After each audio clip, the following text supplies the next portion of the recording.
Au large des côtes du Kenya, près de l'île Wasini, des plongeurs aident à restaurer les récifs coralliens.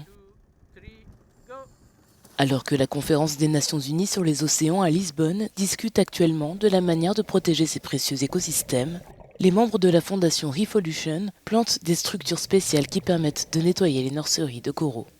Il y a toute une zone de près de 2 km et de près de 100 mètres de large où des structures ont été mises en place et vous pouvez certainement voir la différence. Il y a définitivement plus de poissons qui se rassemblent autour.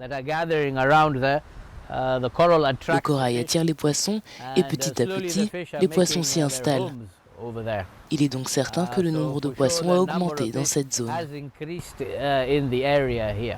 Intitulé Reef Rangers, les rangeurs des récifs, le programme de la Fondation est parvenu à planter plus de 8000 coraux par an et à placer près de 800 récifs artificiels. Ces structures, faites de tuyaux en plastique et de filets en acier de forme pyramidale, encouragent également les coraux déplacés à repousser.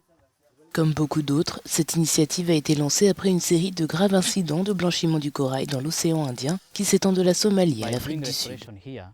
En faisant de la restauration ici, vous créez des opportunités où le corail prospère à nouveau.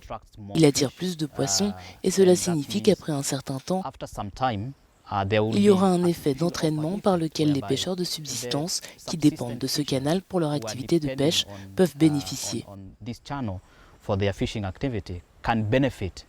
La fondation et la communauté voisine du village d'Mkwiro ont établi une aire marine gérée localement pour restaurer les coraux dégradés et renforcer la résilience côtière. Nous avons différents types de chalutiers, mais surtout les gros chalutiers commerciaux venant d'Europe ou de Chine sont très dévastateurs pour l'environnement marin.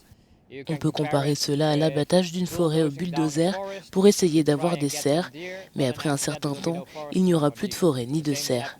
Il en va de même pour la vie marine.